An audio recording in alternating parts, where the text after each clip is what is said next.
Welcome to the UE Open Campus in St. Lucia, and I'm happy to see so many different faces. We have a number of faces that we are not used to seeing at our lectures. Welcome, and we hope that you will continue to attend the UE Open Campus events whenever they are advertised. And already you will note that we have put 2 upcoming events at the back of your program. So we are all set for our monthly public education activities for 2016. Tonight's topic is entitled Legalise It Towards a National Policy on, Legalise It Towards a National Policy on Marijuana Use in St. Lucia. And punctuation is very important. Very important. Note well the question mark. Now, of course, the University of the West Indies has long taken the lead in the whole question of marijuana for various uses. And in fact, the use of marijuana for medical purposes has been pioneered by the University of the West Indies Mona campus, and in particular by the Department of Pharmacology. The marijuana-based drug, Cannabiis, which is used in the treatment of glaucoma, I think, doctors. And also another drug, Asmazole, which is used in the treatment of asthma, were both developed in the Department of Pharmacology at the UE Mona campus in Jamaica. More recently, the university, of course, has taken specific and definitive steps towards establishing a research institute, and we now have a specialized cannabis research institute, again located at the Mona campus in Jamaica. And you would have heard that we have signed a number of memoranda of understanding with various bodies that would assist with the further development of research on cannabis for a number of purposes. In April last year, we signed an MOU with the Ganja Growers and Producers Association of Jamaica. And this will enable the UE to engage independent contractors or other approved bodies in the growing of cannabis plants for the purpose of conducting research. There was also, in 2015, the historic planting of Jamaica's first legal marijuana plant, and that plant is located at the Faculty of Medical Sciences Teaching and Research Complex at Mona. I haven't seen it yet, but I hope to visit it at some point when I visit Jamaica. But this is history in the making. It is the first legal plant in Jamaica. I hope it survives and flourishes, so at least we'd have a nice picture to put on some of our brochures later on.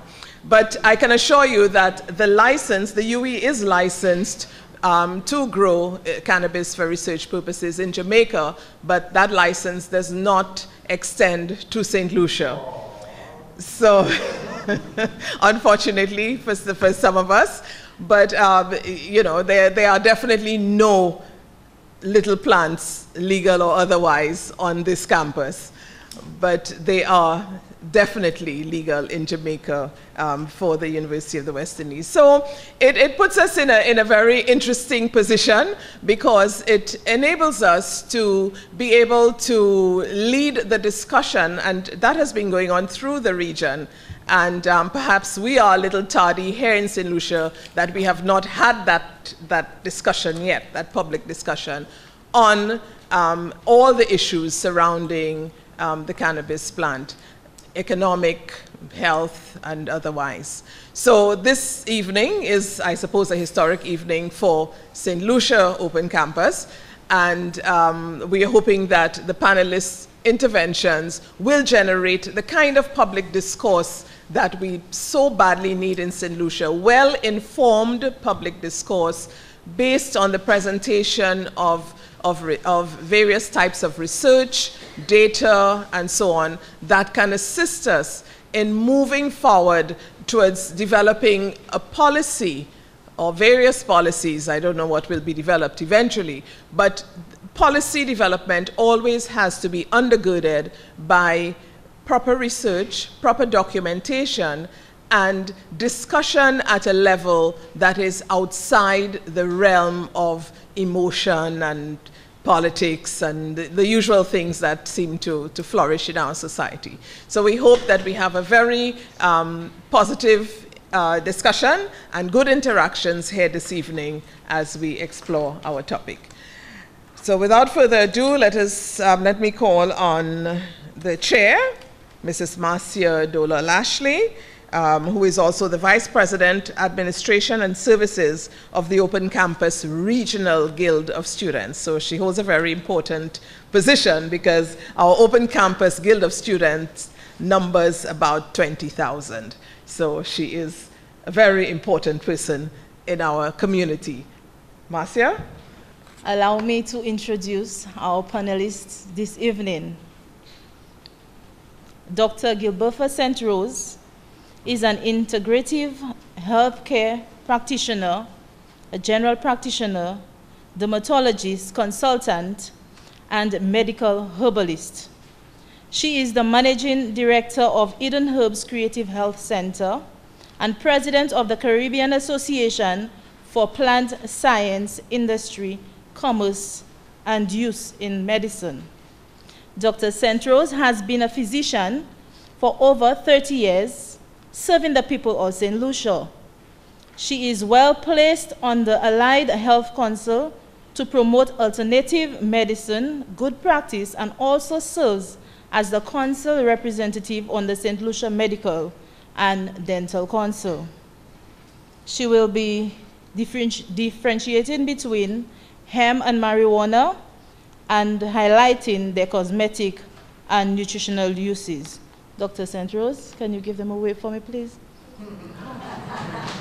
Thank you. Dr.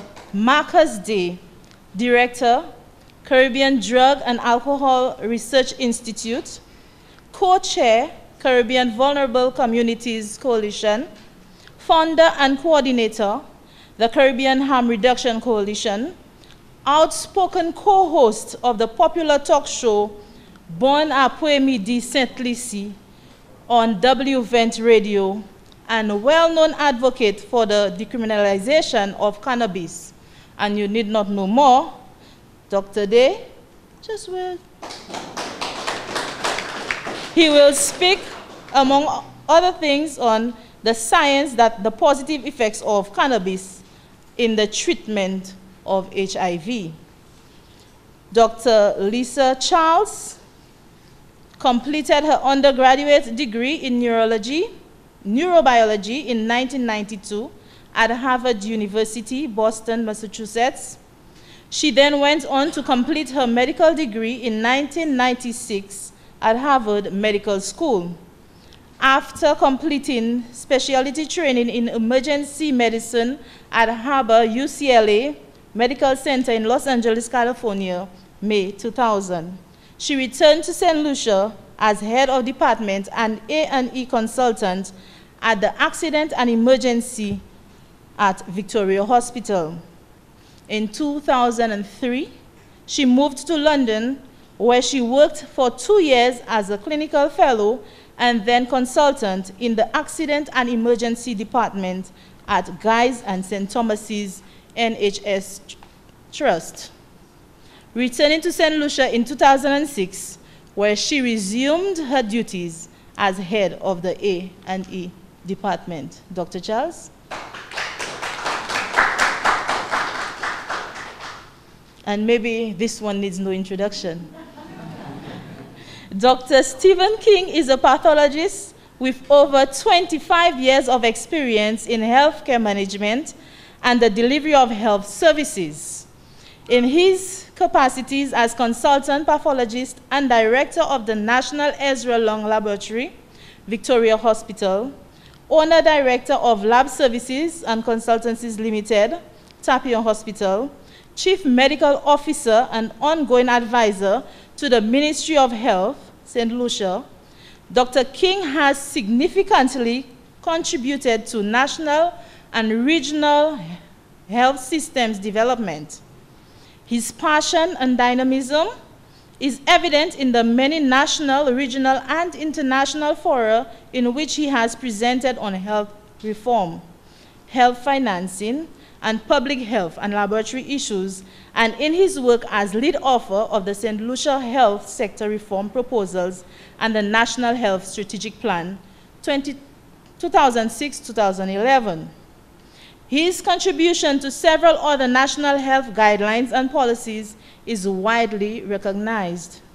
In pursuing his interest in health and youth development, Dr. King established a youth development foundation in St. Lucia, RISE, to address, among other issues, the issue of violence prevention. Dr. King has been an ardent advocate for the regional medical laboratory strengthening effort from its inception and brings his passion for this to the board. In January 2012, Dr. King was appointed as an independent senator in the Senate of St. Lucia by the Governor General. Dr. King will be representing RISE, which is an advocacy agency for the healthy development of people, especially youth. His focus will be on the need to legalize marijuana to mitigate the problems and maximize the revenue and benefits of the plan. And I wish to congratulate UWI Open Campus on this endeavor to allow us the opportunity to bring this topic out to the community. So, Mrs. Veronica Simon, we're quite pleased that you have afforded us this opportunity, and I wish to thank Mrs. Leslie Mitchell, who has been so very much hardworking as the marketing arm of your UWI Open Campus.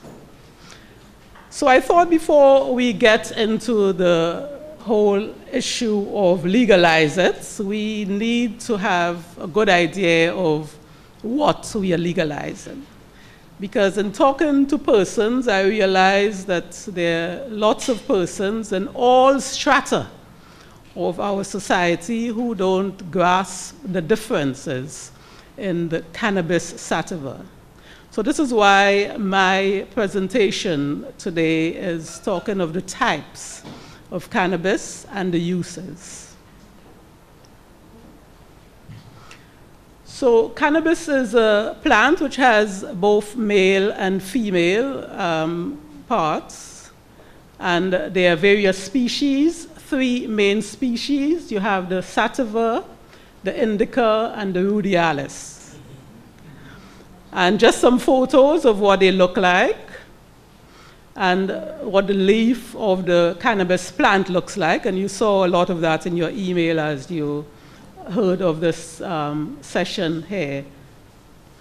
So what I really want you to be quite aware of is that there are 3 main categories of growth.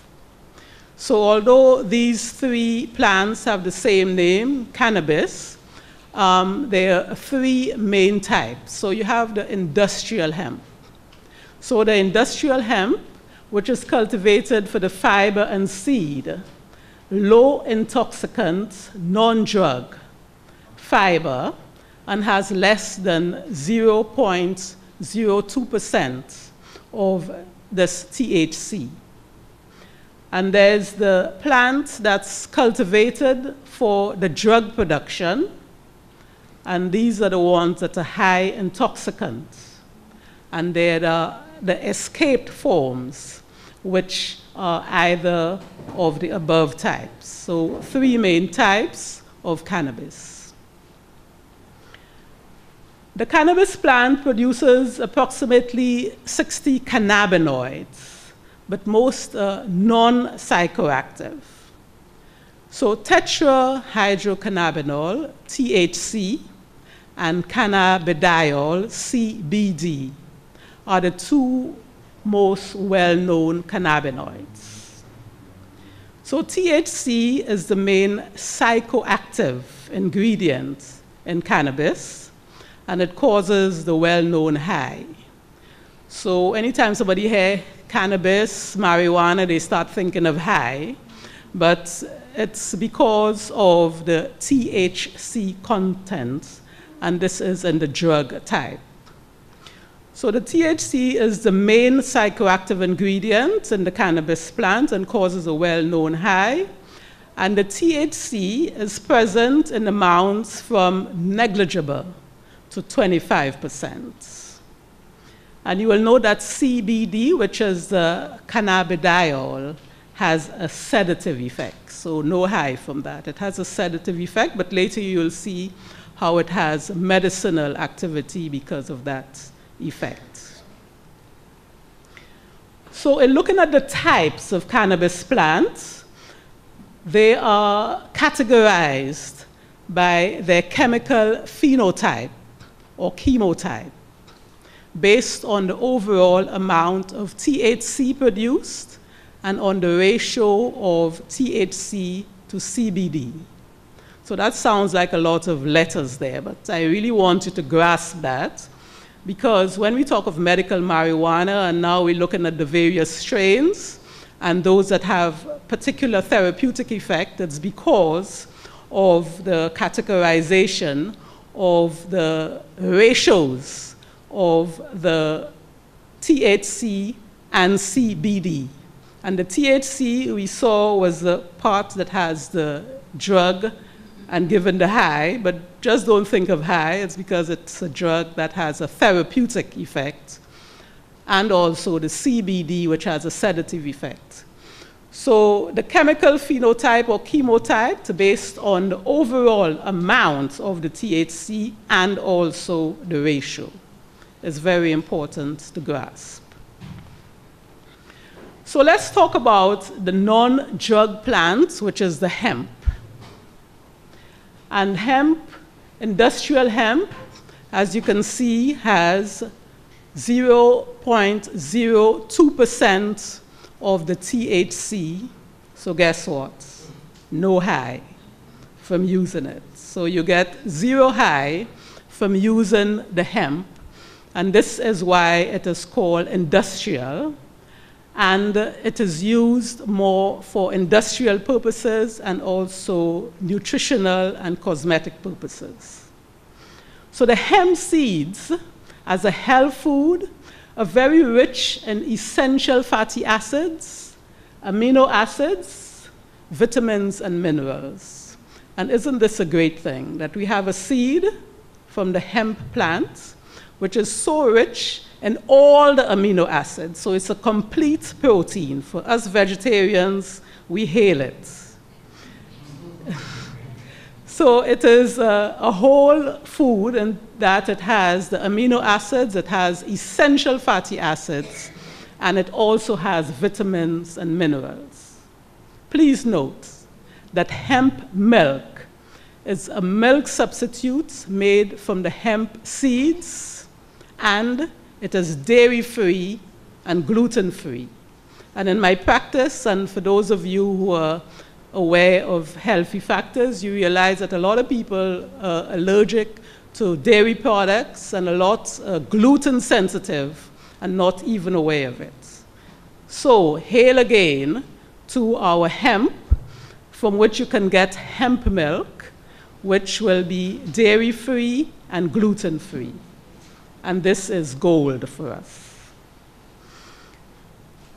In terms of cosmetics, the best moisturizer you will get comes from hemp seeds. And in addition to that, you can get shampoos and other things, but more important, hemp can be utilized for about 25,000. Would you believe it? About 25,000. You can come up with lots of things you can do with the hemp. From clothing, you'll see Pancho with his hemp shirt on there tonight. The rope, the paper, the Bible was written on paper made out of hemp.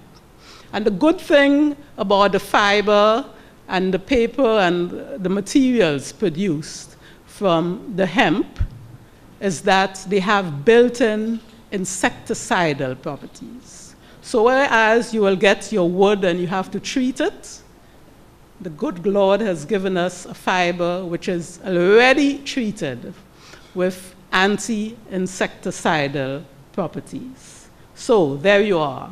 I really wish for you to take home tonight that the industrial hemp, cannabis, which so unfortunately has the same name as marijuana, and because of that, in the Drug Act, it has been demonized and banned, but you can see that it is not a problem at all in terms of the youth you will think of. You don't want them to be smoking it and getting high. But most important, you have the hemp seeds, which are a very wholesome form of food. You have the milk, which is gluten and dairy-free. You have a whole range of cosmetics and lots of other industrial products. Wouldn't you say, why is it that we are not utilizing it in St. Lucia in the Caribbean, creating employment and so much more? And while we sit thinking about it, the rest of the world, for thousands of years, have been using industrial hemp and continue to do so. So that was our industrial hemp. Let me go back to the drug plant and look at the medicinal uses. And we said the medicinal uses stems from the fact that there is a THC or CDB ratio and sort of formula. And we speak about the cannabinoids, which are these THC and CDB, and they are found in all parts of the plant except so much in the root, and most concentrated in the female plants, the flower of the female plant. So that's our female cannabis flower, and the male, well, it looks nice, but it's not as effective as the female marijuana flower. So medical marijuana. So cannabis has been used for medicinal purpose for thousands of years. And prior to 1937, at least 27 medicines containing marijuana were in the United States Pharmacopoeia, which is a book that allows you to use the various substances in it for medicinal purposes. I'll just touch a bit on some of the medicinal uses of marijuana. You can get relief from nausea and appetite loss, and especially in patients who go through chemotherapy for cancer. They lose their appetite, they feel nauseous, and marijuana is very effective for that. Reduction of eye pressure, glaucoma, and this is a very common cause of blindness in the Caribbean, and Mrs. Simon spoke about Canasol, which 30+ years ago Professor Manley West developed, and it was in use. Luckily, it is still in use in Jamaica, but our people are deprived of it here, and persons call me and say, what can I use for the pressure in my eye? I tell them marijuana, and say, where can I get it? I say, ask the Minister of Health.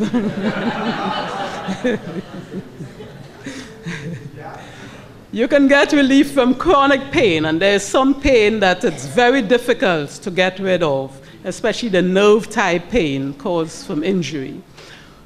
Recent research has shown that the marijuana can even treat cancer, multiple sclerosis.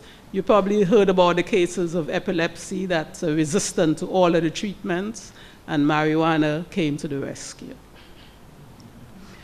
Some persons report that they can get very great relief from arthritis, from migraine headache, asthma. A lot of people will tell you they have cured themselves of asthma. They mightn't come out here and stand and tell you, because they'll ask them, where did you get it? And you'd have to say where you got it. But persons have cured themselves from asthma. Can I share with you, this afternoon, a young lady came to my office and she said she's looking for a plant. So I'm asking her what plant? And, you know, she said she wants marijuana.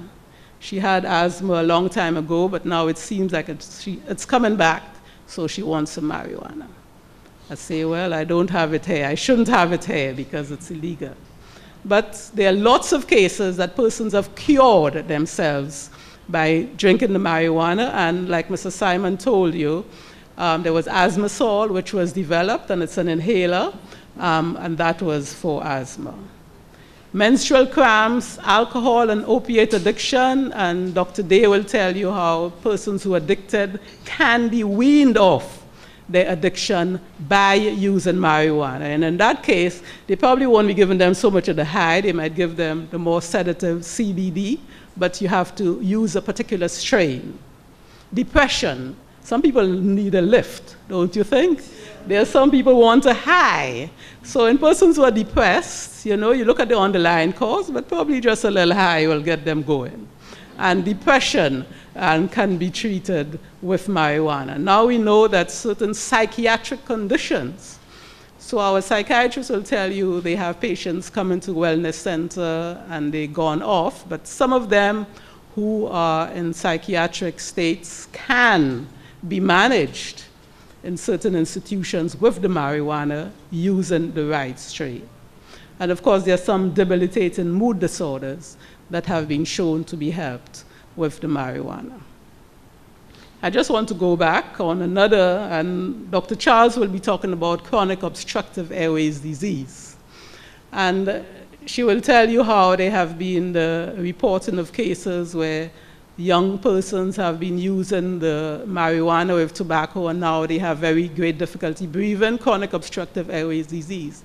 But, hear that, the marijuana female flower, from it you can get a marijuana oil, which is effective for treating this chronic obstructive airways disease.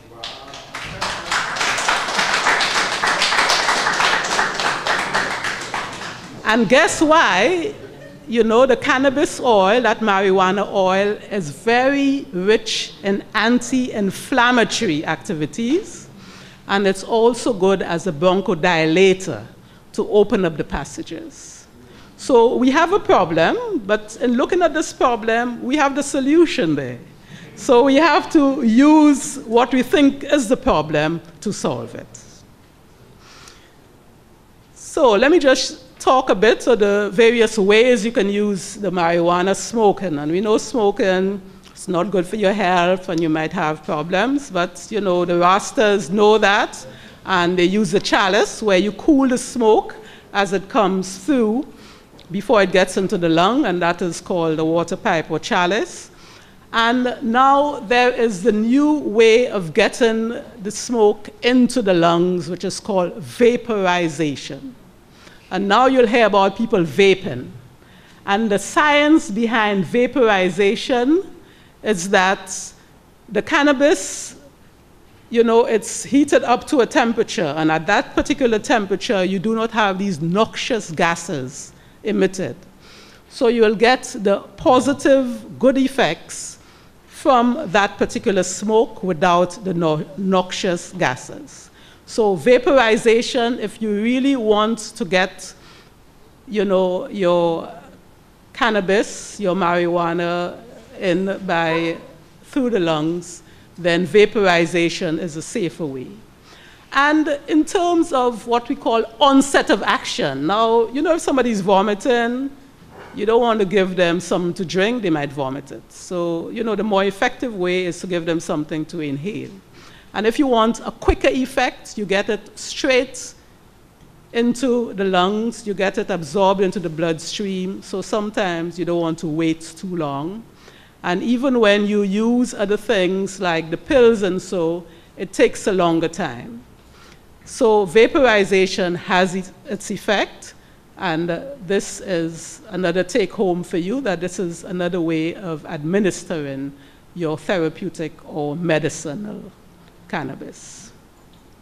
So we spoke of the inhaler, and that's the asthma pump. We spoke of oral, you make your tea.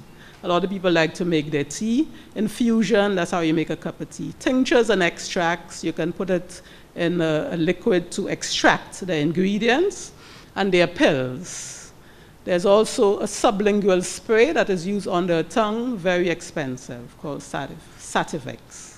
You can use it as eye or air drops, and in terms of the glaucoma for the pressure in the eye, it's eye drops. Suppositories, you can put it up your back passage to get absorption into the bloodstream.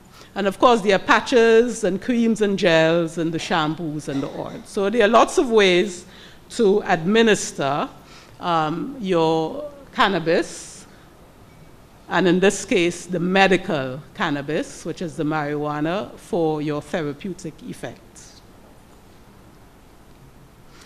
So, patients and doctors should be able to choose what works best for each patient's particular situation,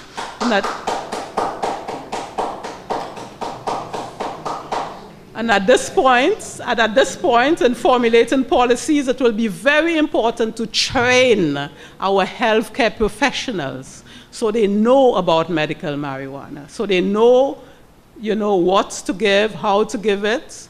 And unfortunately, a patient coming to them on medical marijuana, they won't say, stop that, because they don't know anything about it.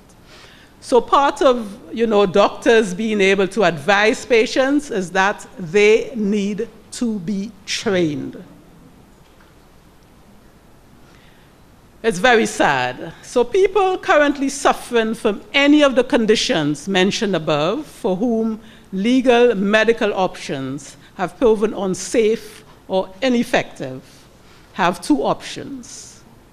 They continue to suffer without effective treatment, or they illegally obtain marijuana and risk suffering consequences directly related to its illegality, such as an insufficient supply due to the prohibition, the inflated price or scarcity, impurities, contamination, or chemically adulterated marijuana. And probably when Dr. Charles comes and presents her findings on chronic obstructive airways disease, we will look at a hypothesis as to what amount of impurities and contaminations or chemical adulteration has occurred in the marijuana that has been used.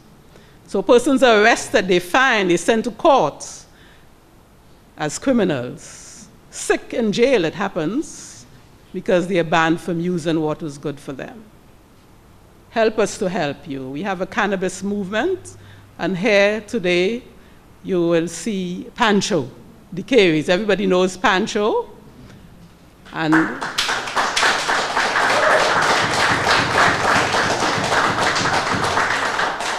Pancho and Randall Bain. So many years ago, so many years ago, they have put together the Industrial Hemp Initiative, just asking for some hemp seeds for you all to eat, Industrial hemp. Hemp seeds and get into some industry and manufacturing. And they are now encouraged again to come forward. So the cannabis movement has been put together to help this venture. So that's the truth. We are being deprived of what God has provided us with. Should you sit back and watch, or get involved? Good afternoon, everyone. Good evening, everyone.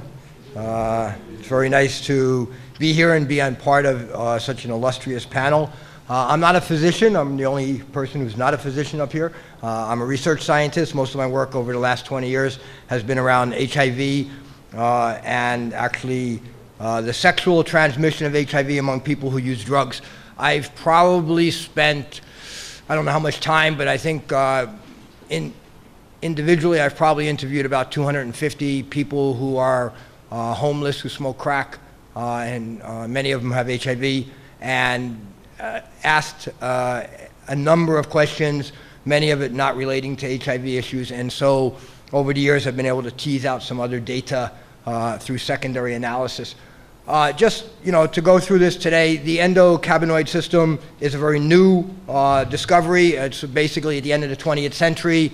They started to identify, and prior to that, there really was no understanding of what was going on. I think THC as an independent part of cannabis was only synthesized and identified in 1974 or something like that. So it's all very new science. And I think that it's very interesting to have some of the developments that are coming out.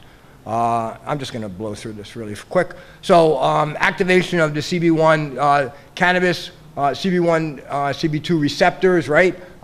Basically, you either get it through a release in your own head, endogenously, or exogenously, right? So in other words, you take cannabis, and that's what, and basically, I'm not going to read these, and people can read their own slides.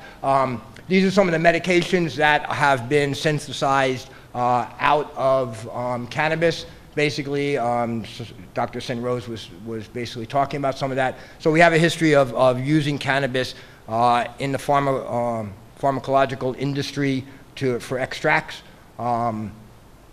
These are some of the different diseases, some of the things: vomiting, appetite stimulation, cancer pain management. These are all things that are basically known and are regularly used in other jurisdictions.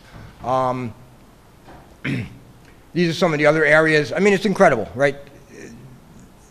Some of the other areas that have been treated using cannabis, either herbal cannabis or extracts of cannabis.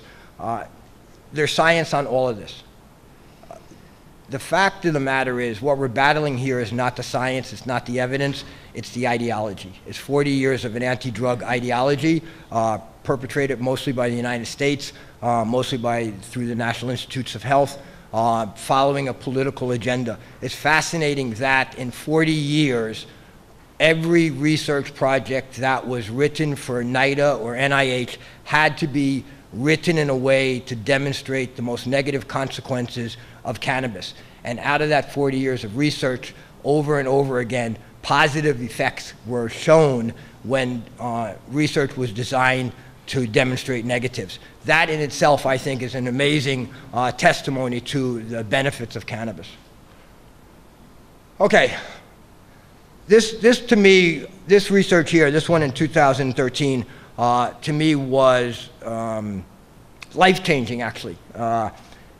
At Mount Sinai is a hospital in New York, a research hospital. They run a street clinic, and they take care of people who are street people who have HIV.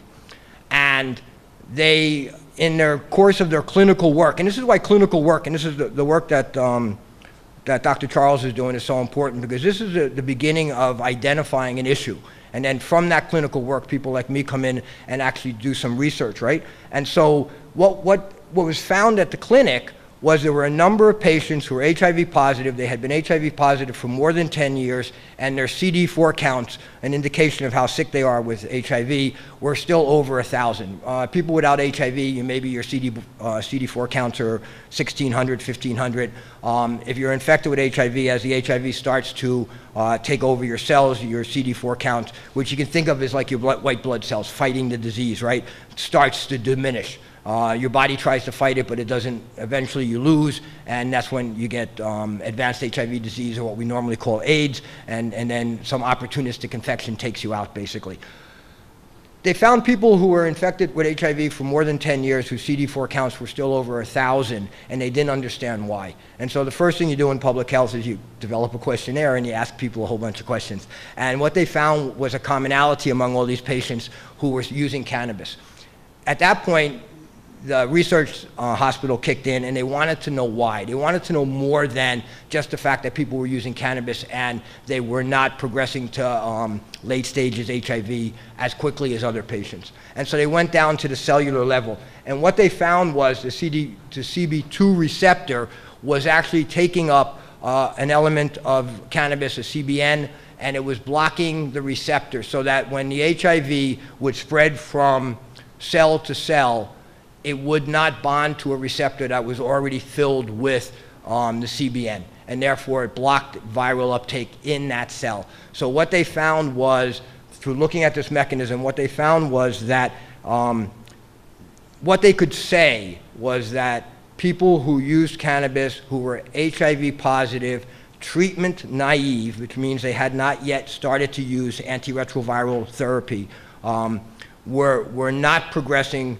to HIV as quickly as other people, and it was because of this mechanism here. This to me is amazing. We have 40 million people in the world that have HIV. We have 12, 13 million who are on antiretroviral treatment. We can't roll out treatment quick enough. And as a precursor, not as a substitute for antiretrovirals, but as a precursor and an augment to antiretrovirals, cannabis to me is something that we could be rolling out around the world very cheaply and very effectively in reducing people's progression to HIV until we can get them onto medication, until they choose to get on medication. People have a right to choose what medication, as Dr. St. Rose said. This was followed by a study that was done at Temple by a guy named Ramirez, and it was the same thing, basically that these CV2 antagonists were immunomodulators of HIV-1, same thing. Basically, it was retarding the progression of HIV in the body. Both these studies are published and they're available. Medicine. What is medicine? What is actually medicine? To be qualified, to be counted as medicine, you have to do a benefit to risk ratio. And basically what you want to know is you want to know that the therapeutic benefits of whatever you're prescribing outweigh the negative effects, right?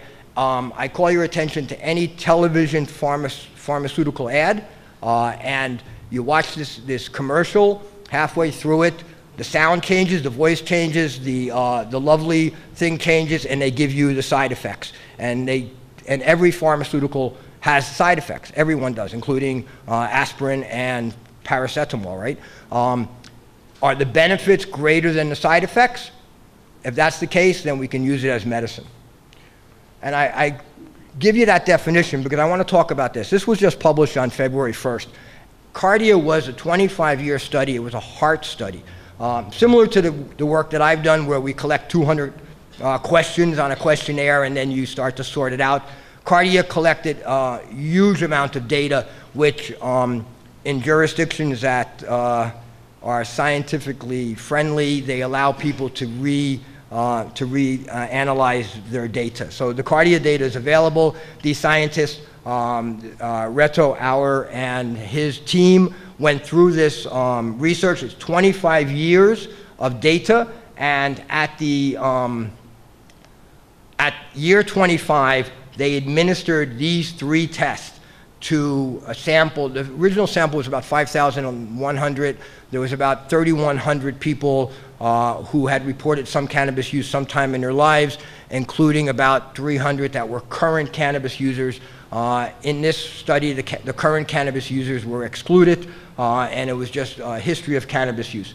And they did a auditory verbal learning test. They did a digit symbol substitution test and the Stroop interference test, basically to look at, so this was, the first one is about memory, the second one looks at processing speeds, and the third one is looking at executive function in terms of suppressing certain, in other words, they put a pink color there and they say it's red. And you have to be able to quickly discern, is it red or is it pink? Is it the color? Is it the word? And so basically it helps you in executive function, right? So those are the 3 tests that they administered. As part of this study, the scientists went back in to look at it. Basically, what they found was that current marijuana use was associated with worse verbal memory and processing speeds, and these people were excluded. If you're intoxicated, you're intoxicated. That's an issue. That's why people get intoxicated. Everybody likes to be intoxicated at one time or another. Even if it's through prayer, everybody gets intoxicated. After adjusting for the confounders, cumulative lifetime exposure to marijuana was marginally associated with marginally diminished performance when tested on verbal memory. We're talking about 25 years of cannabis use, right? They had a cohort that was hardcore daily cannabis users for 25 years, and what they found was, the way the wording in the research project was significantly associated, but the significance wasn't in terms of how bad it was. The significance was more of a statistical comment about it was statistically proven, right? That there was a marginally diminished performance on verbal memory. For each 5 years of past exposure, there was a 0.13 standardized units lower, which basically regular people, if I give you a list of 15 words, you'll remember, and I ask you in a minute or two, couple of minutes how many you remember. Most people remember 9. The average through this project was 9.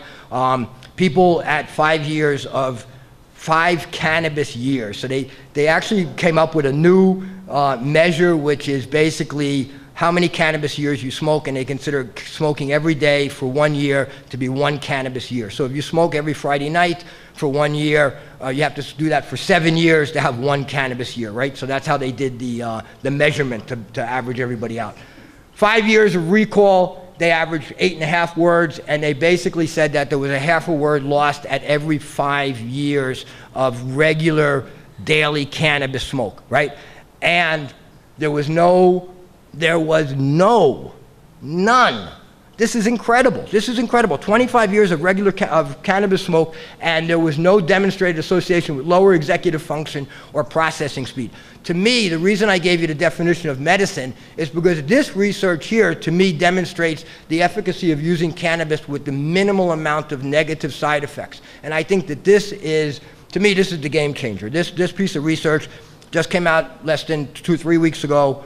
Basically says that you can use cannabis safely as a medicine, and you can't even say that about NSAIDs. You can't say that you can use them every day for 25 years and you'll have no negative side effects. Thank you very much. So I'm going to speak about a disease called chronic obstructive pulmonary disease, and I'm going to speak about this disease in the context of tobacco and marijuana use in a cohort of patients at Victoria Hospital. So I have to spend, it's just 2 slides, 2 medicine slides. I have to explain to you what COPD is so that you get a good understanding of what I'm talking about. Chronic obstructive pulmonary disease is a lung disease. It's a progressive disease, and there are generally 2 components to the disease. The first one is chronic bronchitis, which is caused by inflammation and mucus buildup in the airways or in the pipes that take air from the outside and bring them into our lungs. And the most common symptoms of patients who have the chronic bronchitis component is a chronic cough, wheeze, and increased shortness of breath. There is a second component to COPD, and that is emphysema, and that relates to destruction of the air sacs where actual oxygen exchange occurs deep within the lungs. And I have the outcome of that, the outcome of emphysema, is low blood oxygen and shortness of breath. I have a little schematic here which I think might help you understand a little bit better. This tree here are those pipes that I talked about in chronic bronchitis. This is a normal bronchus. So these are the pipes that carry air into and out of our lungs. And this is a bronchus with COPD, or chronic bronchitis, and you can see the thickening of the wall and also that excess mucus production, and that nice open airway where air can easily flow in and out of our lungs becomes much more narrowed, resulting in that musical sound or wheezing when we breathe, resulting in chronic cough and mucus production. At the end of these tubes or pipes bringing air into our lungs, we have the alveoli, and these are the sacs across which oxygen is exchanged for carbon dioxide. And in emphysema, which is the second component of COPD, what you see is that the walls in between these sacs, as well as the elasticity which allows the alveoli to expand and to contract so that when air comes in, you can take a deep breath in, and when you want to breathe out, the alveoli collapse so you can expel carbon dioxide. You have both a loss of elasticity and you have a loss of the wall. So this is an alveolar membrane with the walls broken down, etc., and you're left with this sort of floppy sac that doesn't work very well. So that really is the pathophysiology behind what COPD is. Some common COPD facts that are relevant to this topic. The most common cause of COPD is long-term exposure to tobacco smoke. There are other irritants that can cause COPD, such as air pollution. One that we see here in St. Lucia is coal making, burning of vegetative matter. COPD is generally seen in tobacco smokers with a history of greater than 20 pack years. I'll talk a little bit about what a pack year is equivalent to, but that's a pretty substantial smoking history. That would be somebody who smokes a pack of 20 cigarettes a day for up to 20 years, or somebody who smokes 2 packs of 20 cigarettes a day for 10 years. So it's the product of the number of cigarettes smoked or the number of packs smoked and how many years you smoke. But we'll come back to that shortly. You rarely see COPD develop before the age of 40. It is most commonly a disease that emerges in the 5th and 6th decade of life, in your 50s and 60s. And there's no cure for COPD. It is not a reversible disease. So I've been at VH in the emergency department since 1999. So that's about, doing the math, that's a long time, 16 years. So I feel well placed to speak to what I see as an evolution in terms of COPD patients and the epidemiology behind those patients. So what I've done in the last 5 years, it was really becoming a marked problem. It's something that my colleagues were bringing up, particularly the internist, and I want to mention Dr. Martin Didier, who's not here tonight, and Dr. Chris Nathaniel, both of whom were very instrumental in saying, hey, we need to investigate this, we need to bring this to light. So what I did, therefore, earlier this year, in January actually, is I pulled all the patient charts for patients who were admitted to Victoria Hospital between the January 2014 and January 2016 who had a discharge diagnosis of COPD. So any patient not in the ER but who actually was admitted to the hospital. So we're talking about the tip of the iceberg, the sicker patients, right? The ones who we couldn't settle down in the ER and send home. All admitted patients who at the time of discharge had a discharge diagnosis of COPD over a 2-year period. And what did we end up with? We ended up with a patient cohort of 59. So out of all the patients admitted in 2 years, I had 59 patients who were discharged with a diagnosis of COPD. But look at the number of admissions. Those 59 patients in a 2-year period accounted for 235 admissions. That's on average of 4 admissions per patient. Now, it wasn't, we averaged it out. Some patients had 2 admissions, some patients had 10 admissions, but that's a lot of admissions. So we're talking about a chronic recurrent disease. It also accounted for 1 in every 17 admissions to our acute medical unit. So for every 17 patients I admit, and we admit 8,000 patients, for every 17 patients I admit, one of those patients is a COPD patient. Okay? Not surprisingly, 12 females and 47 males, which simply reflects our smoking patterns in society. And in the 2-year period, there were 16 deaths. 16 of these 59 patients died over the last 2 years. And I only looked at 2 years. So let's have a closer look at what the substance use patterns are for these patients. So remember, we have a total of 59 patients, and the bottom axis tells you what they're smoking, and this axis tells you how many are smoking this substance. So overwhelmingly, 40 of our 59 patients smoke a combination of tobacco and marijuana. 40 of the 59 patients. There was only 1 patient that smoked marijuana only. Everyone is smoking tobacco mixed with marijuana. That's the lesson I learned here. In terms of the tobacco only, smaller cohort, 10. And I'll tell you, the majority of that 10 were over 69 years old. Okay? So this is an older patient cohort. All our younger patients are in this group, tobacco plus marijuana. So 40 of the 59 smoked a combination of tobacco and marijuana. 10 smoked tobacco only. 5 tobacco, marijuana, and cocaine. 1 smoked marijuana only. 1 smoked tobacco and coal. Tobacco, actually it was a pipe, and they were also a coal maker. 1 was coal only, and 1 was tobacco and cocaine. So these are COPD patients, and these are the toxins that were attributed to the development of their COPD. Okay?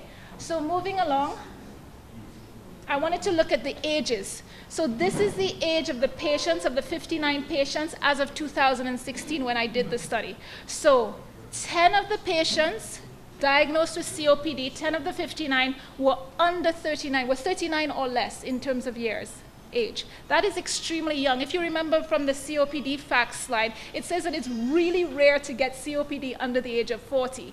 Yet 10 of our 59 1/6 of our patients were under 39. And in fact, more than half were less than 50 years old, because there were 20 plus 10 is 30 out of 59 patients. More than 1/2 of the patients were under 50 years old. In tobacco, COPD, in tobacco use, COPD generally doesn't emerge until your 5th or 6th decade. Yet in our patient cohort, 30 of our patients were under 50. We had 15 patients, 50 to 59, 6 were 60 to 69, 5 were 70 to 79, and 3 greater than 79. These 8 were all tobacco only, and the 1 coal smoker, and the other tobacco plus coal smoker. There were absolutely no marijuana plus tobacco users in this age group. Let's look at the patient age at time of death. As you remember, I said that we had 16 deaths. Out of the 59 patients, 16 died in that 2-year period. Half were under 50 years old. I mean, I'm not 50 yet, but I'm close enough to know that that's too young to be dying, right? So 3 of them were under 39. So we had a total of 9 under 50, 5 at 50 to 59, 1 at 60 to 69, and 1 at greater than 70. Okay?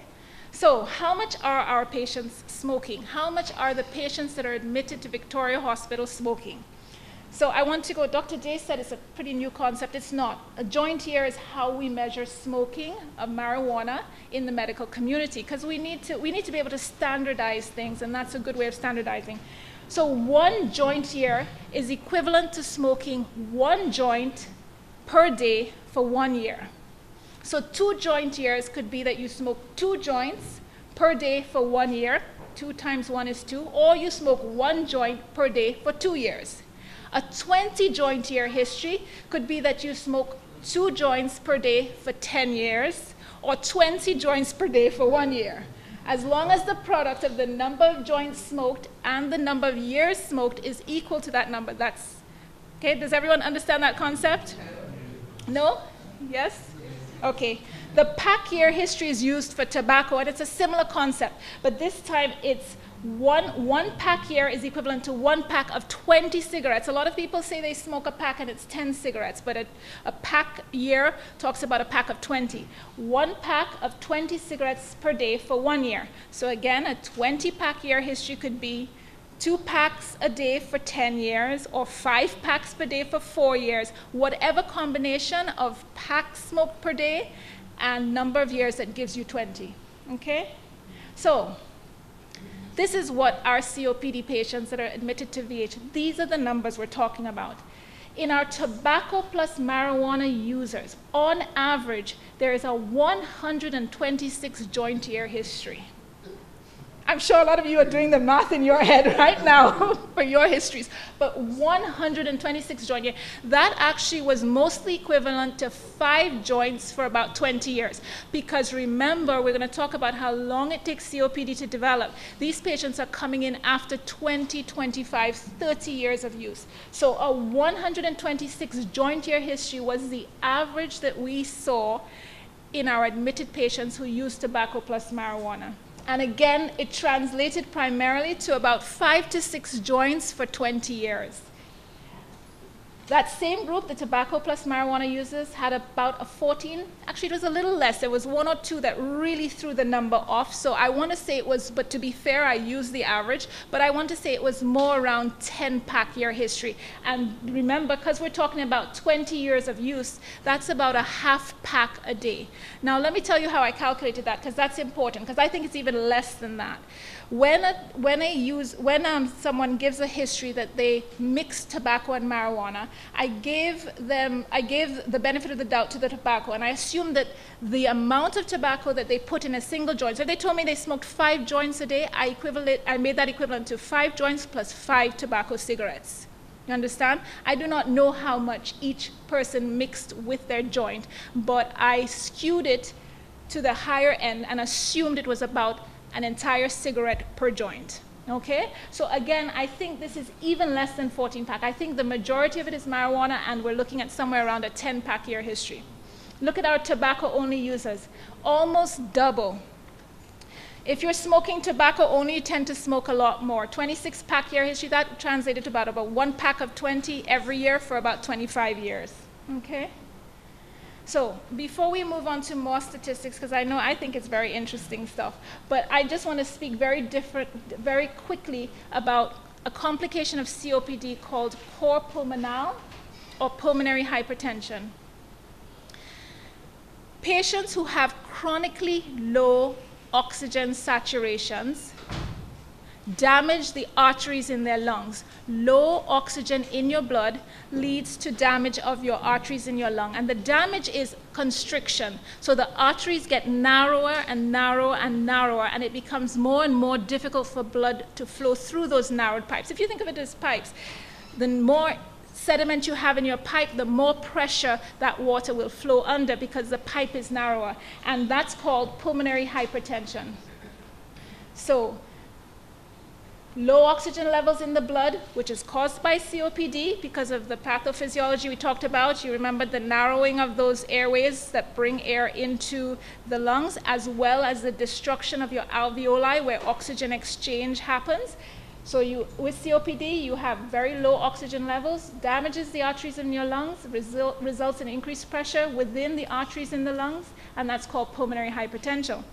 Well, guess what? The right side of your heart is separated from the left side of your heart by your lungs. Blood that's deoxygenated that comes back from your muscles has to go to the right heart, then from the right heart through the lungs where it gets oxygenated, and then to your left heart, and then your left heart pumps it back into your muscles, etc., where we need the oxygen.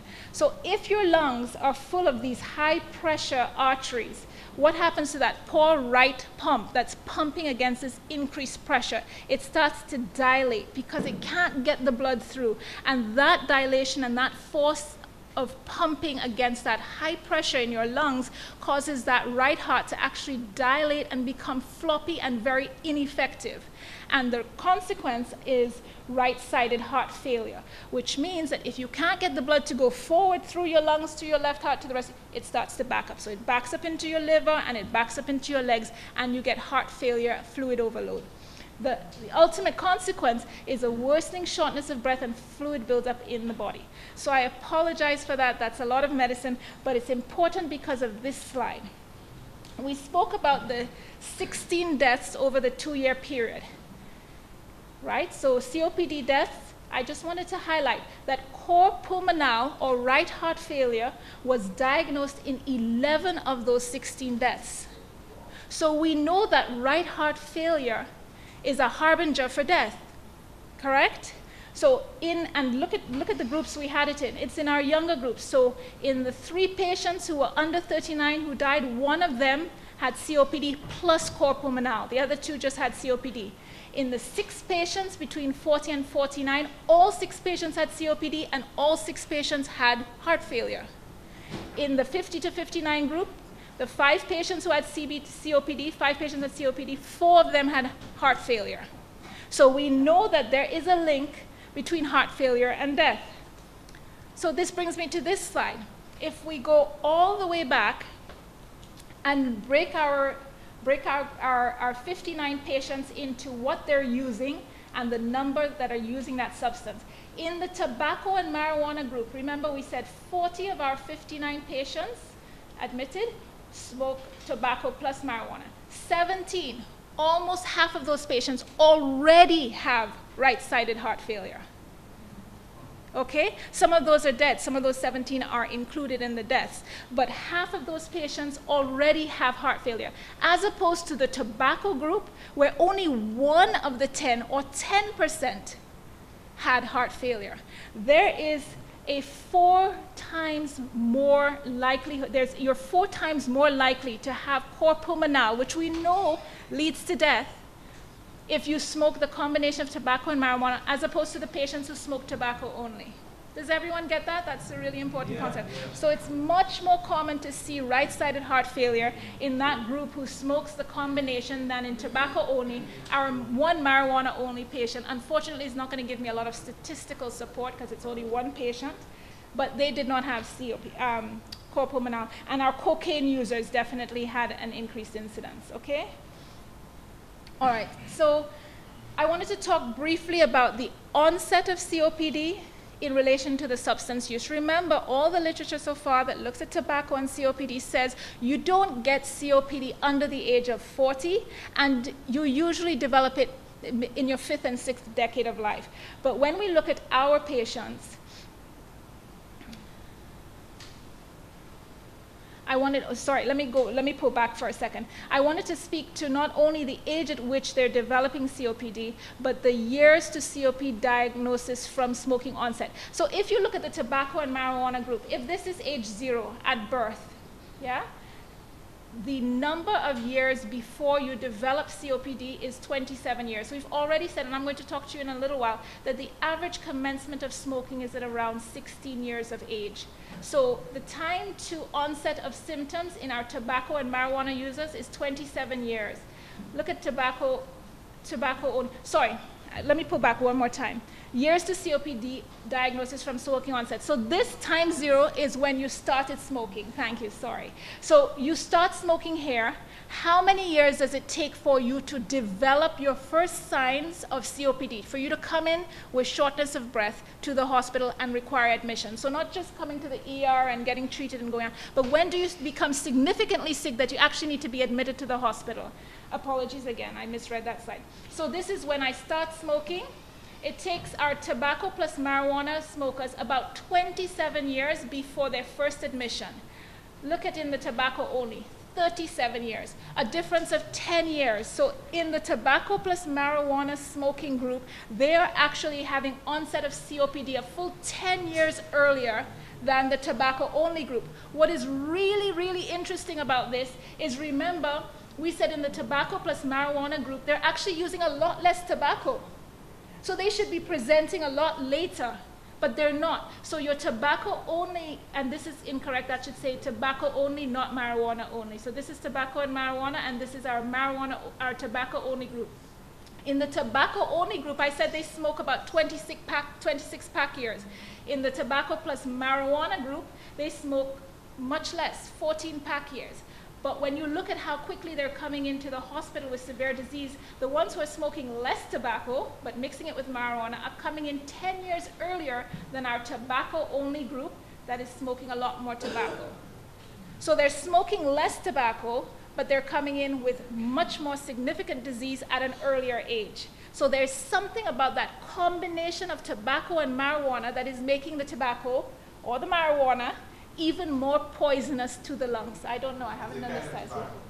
Well, we'll discuss that, because I did also review who's smoking black tobacco, who's smoking regular tobacco, etc. But it speaks to having to do further studies. So everybody understand this slide? I'm sorry, I kind of messed it up again. The tobacco plus marijuana group developed disease much earlier than the tobacco only group. But the tobacco plus marijuana group use a lot less tobacco than the tobacco only group. This is an error, this should say tobacco. So this was just to show that our young people are are beginning to smoke at younger and younger ages. When we look at the age at which our smokers are beginning to smoke, and this is again the 59 patients, the patients who were under 39 generally gave a history of having started smoking at the age of 16 on average. There were 10-year-olds, there were 20-year-olds, but when you put them all together and average it out, the average was 16. In the 40 to 49-year-olds, they said the average age where they started was 18 years. When you looked at the 50 to 59-year-olds, the average was 19. And 60 to 69, they generally started smoking at 21. Greater than 70, again, this is all tobacco smokers, they started at 27. But look at the other interesting trend. They're starting to smoke earlier, down here, but also the time to development of disease is shorter. So look at what's happening in this age group, 50 to 59, where lots of these are tobacco and marijuana smokers. They started a little later, but they also developed disease at 30 years later. Here, the difference between 16 and 33 is only 17 years. So on average, in our under 39-year-olds, they started smoking earlier, and they had developed COPD requiring admission within 17 years. But in our 50 to 59 group, they started smoking a little bit later, 19, but it took them 30 years for their first admission. So they're smoking earlier, and they're getting sick earlier. So, summary of my findings. The incidence of cor pulmonale, or right-sided heart failure in patients who smoke both marijuana and tobacco was 4 times higher in the cohort of patients that I looked at. So in the 59 patients I looked at, it was 4 times higher than that of patients who smoke tobacco only. And we know that right-sided heart failure often precedes death. Tobacco plus marijuana smokers develop COPD on average 10 years earlier than tobacco-only smokers, in spite of using significantly less tobacco. So they use less tobacco, but they still got sicker faster. So the take-home, I think there is, from this cohort, there's enough initial evidence to suggest that COPD patients who are admitted to VH, because that's what I looked at, I can't speak for St. Jude or any other island, but COPD patients admitted to VH who use both marijuana and tobacco develop and die from COPD earlier and with less tobacco exposure when compared to tobacco-only smokers. And indeed, there's a need for further studies and statistical analysis of the data to validate the initial findings. And I just wanted to last slide, just a brief acknowledgement that there's a lot more that I have to do with that data, or that we have to do with that data to validate it. First of all, the information was collected from chart review. So I pulled the charts of the 59 patients and I sat there and I read through them. I didn't have a direct discussion so that I could ask the questions, what kind of tobacco you use? How much tobacco do you put in it? But the data is still very, very impressive. And there was also not a standardized questionnaire. The statistical power of the data has not been validated, so the conclusions were based on raw data. What does that mean? Well, I said only 1 of the 10 tobacco smokers developed cor pulmonale, but 17 of the 14 tobacco plus marijuana smokers developed cor pulmonale. But is it apples and oranges? Because I'm only looking at 10 tobacco smokers versus 40 tobacco plus marijuana smokers. So statistical analysis makes sure that we put everyone on a level playing field, and that wasn't done. And the last part is diagnosis of cor pulmonale, right-sided heart failure in St. Lucia is done through echo and clinical findings, but the gold standard, if we were in a developed world, would be to use cardiac catheterization. I still think that we're pretty good at diagnosing it with just the cardiac echo and clinical findings, but there is a gold standard that could be used. What are the goals when we look at marijuana or cannabis?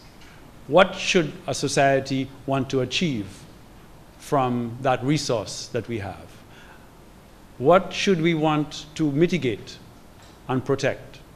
Because I approach it from a public health point of view and a human rights point of view.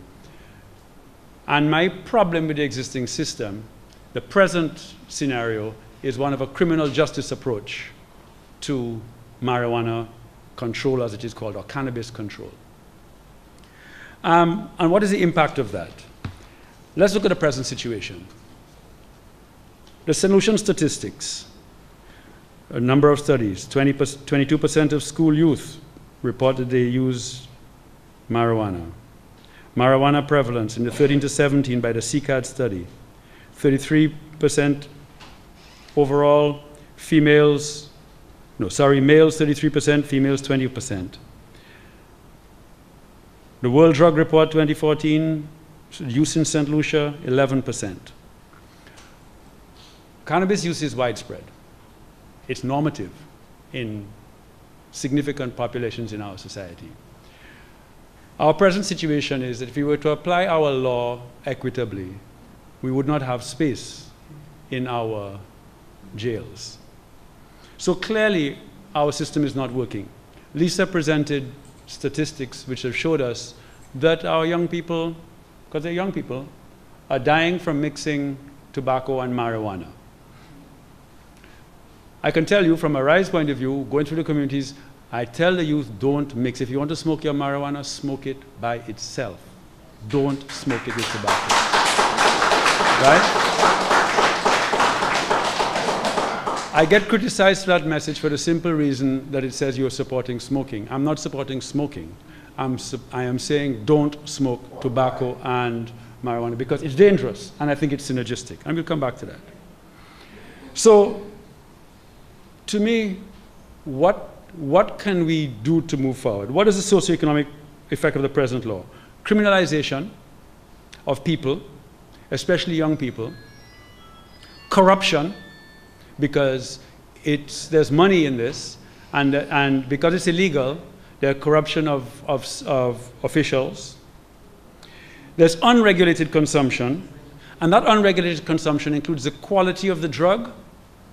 We have drug now, skunk weed with 22% THC in it. You know, we are now modifying the cannabis that's on the street.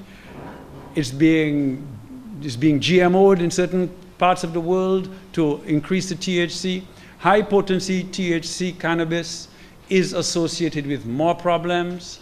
So we need to manage the quality of the drug. Gilbertha mentioned it. The ratio of CBD to THC is important. And I suspect it's more than just CBD to THC. I think there are other cannabinoids, the ratio of the natural plant rather than the modified plant. And I think we have to be careful.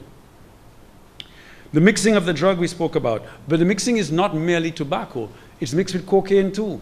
And people who buy depending on where they get their supply, they may get not only they may get cocaine, crack cocaine mixed into their joint or whatever. It depends how they buy their joint and who they buy their joint from. And then there are vulnerable populations of people. People who don't have information, people who are growing up in situations where their coping skills are poor or weak, and they need substances. They may have mental issues, they may have social issues, they may have many other issues, but they find that drug substances help them to cope. It can be alcohol or it can be cannabis. But these are vulnerable people, and we need to find a way of helping them. And then, of course, also the present law doesn't allow us to help these people. And we're missing economic opportunities. The economic opportunities, Gilbertha mentioned the hemp, so that's an economic opportunity that we're missing. There are economic opportunities from the THC cannabis as well, the high THC, or the ordinary cannabis with THC as well. There is missed opportunities there. There are medicinal opportunities that we're missing. So can we create a new regime? Some people have said, well, let us decriminalize. I'm not sure that decriminalization is the right answer. That's what Jamaica has done. Now, decriminalization will remove the criminal component, which is good. So people will not be arrested and sent to prison for, but I might add that 86% of our arrests in 2015 for narcotics were for cannabis. Cannabis, not cocaine. 86% of the arrests that the police effected were cannabis arrests. So that's a problem. So I think that a new regime needs to be thought of. So decriminalization would remove that. But it would not do the other elements, because it would keep the suppliers of the substance in the communities. It would keep those as unregulated suppliers of an unregulated substance to a population that could be a vulnerable population and could be a youthful population. And let me talk a little bit about why youth are so vulnerable. Youth are vulnerable because the biology of young people. When we are a fetus in the womb, our brain is rapidly developing. When we are in our first few years of life, in the child years, our neuronal connections, our synapses, is the synaptogenic moments. We are maximally making synaptic connections. When we hit our adolescence, we start to prune those synapses. Synaptic pruning occurs to sort of become a more efficient brain, which is actually, now the brain is saying, well, these are the things that I need to know, these are the things I need to do, these are the pathways I now need, because that's what life is demanding of me, and now I'm becoming a more effective adult.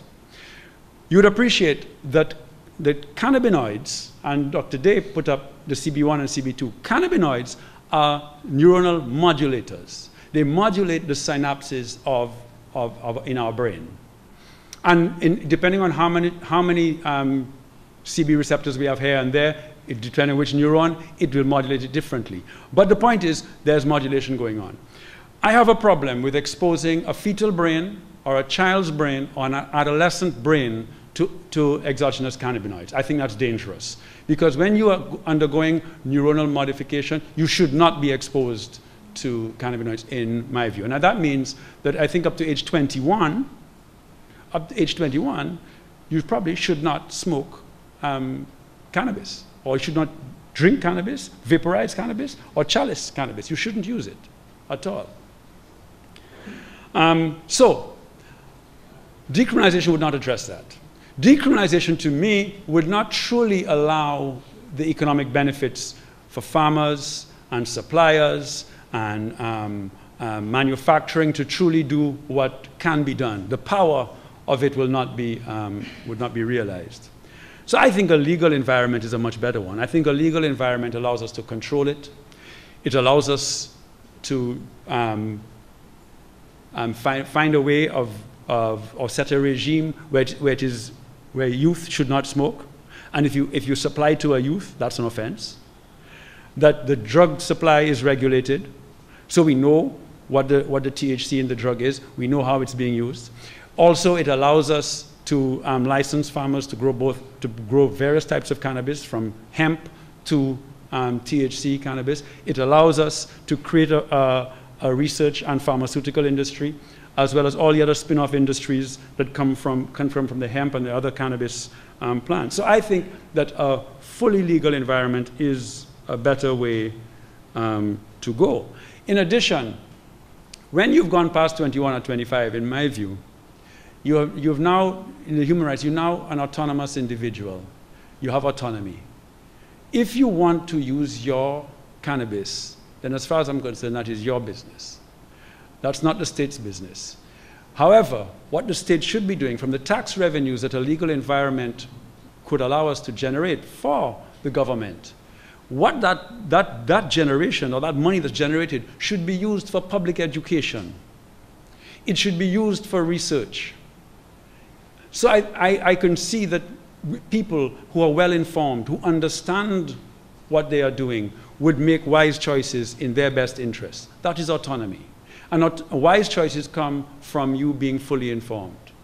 So you may decide you want to use your cannabis. You want to use it once a week. And you want to do it by having a tea bag, which you know exactly how much THC is in that tea bag. Or you may not want to do that at all. You may want to do something else. You may want to vaporize at a particular temperature where you get the cannabidiol or the cannabigerol rather than the THC. That should be your choice. So I would like to urge us in our discussions to be more scientific, to be more thoughtful, and to be more focused on what are the goals that we would like to achieve. I will declare my goals right now. I think I would like to have a system where youth don't smoke, where farmers, small farmers, are allowed to grow various cannabis plants for various reasons, and do so without, obviously, in a manner in which they can generate a livelihood. That we have a legal regime that does not allow big business to come in, but actually keeps the business in the hands of small people, the ordinary people, because we can design a law as we see fit, in my view. We can control the importation and who we license under a particular regime. I also think there's an existing law, which I have here, the Drug Prevention and Misuse Act. And even now, certain avenues that are available to us now, even before we create, if we were to ever create a law that would take cannabis and allow it to be legal in the manner in which I have just prescribed, that law, even now, what does allow the Minister of Health to take cannabis from Class A and move cannabis to other, or to better characterize cannabis. Because in fact, in our drug law, we just talk about the plants of the family cannabis, all of them, including hemp.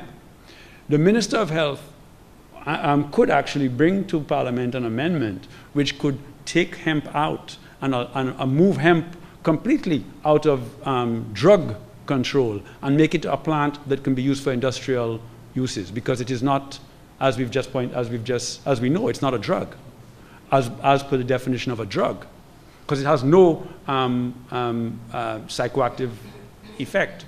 On the other hand, cannabis now, what she can also do, or what the minister can also do, is put cannabis into a category where we can do research on cannabis to extract the various cannabinoids and examine them and see if we can do clinical trials on certain things, on certain cannabinoids.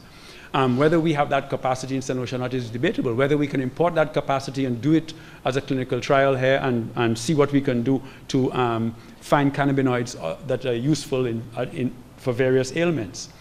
I think, to me, that is what has to be. I know many people would feel that the cannabis must be used in its natural form as a medicine. I'm a doctor and I'm a scientist. I don't believe so. I think you must characterize each chemical and you must dose it and know what each chemical can do at each dose and use the chemical accordingly. Now, we will argue that that's the allopathic medical approach, and I agree. But that is the approach that I can live with and understand. On the other hand, back to the human rights, the Rastafarian community, you have an age where you have your autonomy and it's part of your religion, go ahead. Another adult, go ahead.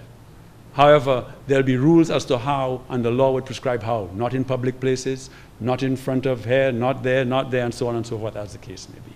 And that should be the offenses that we police. Thank you. Doctors St. Rose, D. Charles, and the King, we would like to thank you so much for not just putting before us mere suppositions, but actually giving us facts, giving us solid information that we can take and hopefully move forward on a positive stance towards the policy on marijuana use, and not only decriminalization, as Dr. King spoke about, but some sort of solid legislation in terms of the use of marijuana. And for that, we'd like to say thank you so much. I would like to furthermore thank the University of the West Indies Open Campus for hosting this very important event. I believe the Rastafarian community, they're very supportive of this movement, and they would like to express their gratitude to the UE Open Campus for hosting this event.